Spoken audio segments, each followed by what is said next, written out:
A Trip to London. William Angus was a fellow in the village of my home with an awful inclination to wander and to roam.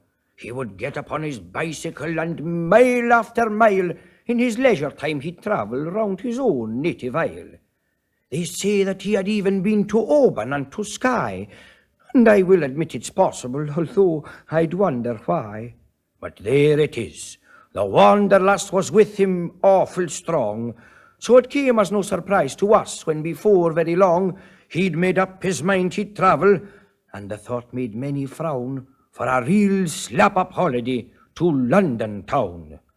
Oh, yes, some frowned, I'll tell you.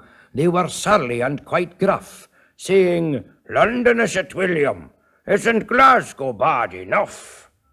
But his mind was set upon it, and all that made him frown was the grim determination that he'd save £100. Yes, £100 his target, for he told us with a smile that he'd go there like a gentleman and do the thing in style. Now, his normal working hours was from 7 until 5, when he'd earn as much from crofting as would keep himself alive. But he got a job, another one, with milk from door to door, which meant, oh, I'll hardly speak it, that he had to rise at 4. Now, you'll not believe it. Then he got another job as well, from 6 in the evening serving drinks at the hotel. Now, with these 3 jobs a day, he was earning quite a lot. But it took a year or so till £100 he got. Then it's off to London and the lights. Oh, you should have seen the fuss, for they let bygones be bygones then and cheered him to the bus. By the bus to steamer off he went, and then he took a train over 500 miles till to London town he came. At a place called Euston Station.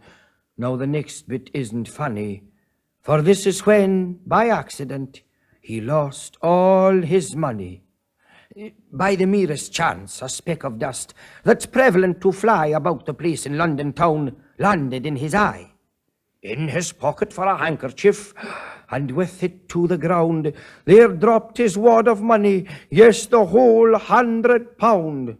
Yes, and in the ground an open drain was placed right at his feet, and the drain went to a sewer that ran beneath the street, and the money went a-plopping down into the water there, aye, and floated out of William's life. We will not ask to where, it does not bear to thinking of. But William Angus then proved himself a Highland hero and a man among men.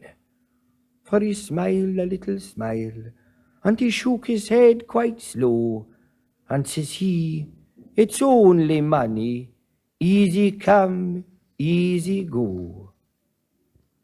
If you see him in our village and you ask him if you dare how he went to London town and if he enjoyed it there, he will say, "Don't go to London, for I soon came back again." And he'll add, "It wasn't worth it. It was money down the drain."